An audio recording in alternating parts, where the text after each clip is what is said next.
ګرانو کتونکو ایلب خان شیرپو ویلفیر فاونډیشن د خپل وس مطابق د دغه بېوسه بېڅوکه خلکو سره تعاون جاري ساتلی. کومه زنانه چې ما سره څنګ کېناسته ده څو ورځې مخکې سره د خپلو بچو راغلې وه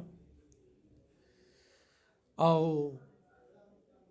انتخابي ضرورتمنده ده، کونډه ده او صرف جینکۍ دی، یو ماشوم بچی دی.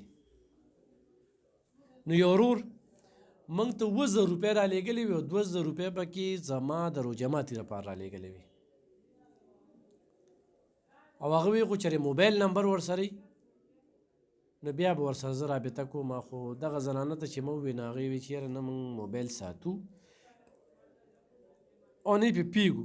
برخل د دې کار دی مونږ خو وایو چې داسې خلکه مستفید شي چې بیا نه کیمرو ته راځي او نه چاته لاس نیسي. خو دا انتخابي ضرورتمند دي، په دې باندې د دوی هېڅ هم کار نه کېږي او خو بیا هم په ډېره ګزاره وشي.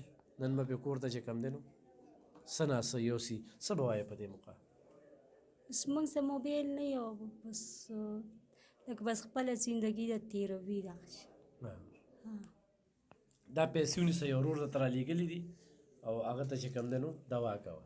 خدای خوشحاله کړي، الله دې عزت وکړي، الله دې له ډېر ژوند ورکړي د خوشحاله اوسه. ستا څو بچي دي؟ زما 6 لوریانې دي او 2 مې زامن دي. 2 زامن وشو. خاوند دې کله وفات شوي؟ 15 کال یې وشوه، دا 6م کال روان. ګرانو کتونکو لږ خپله سوچ په وکړو چې په کور کې 6 خویندې وي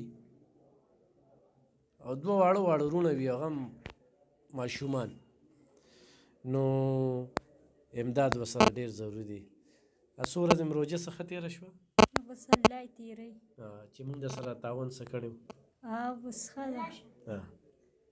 صحیح.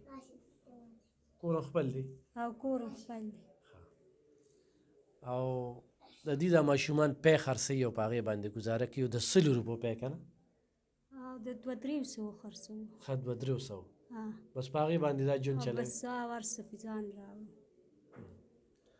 ګرانو کتونکو ضرور ورسره تعاون وکړئ، مرسته وکړئ. ډېره مننه. خوشحاله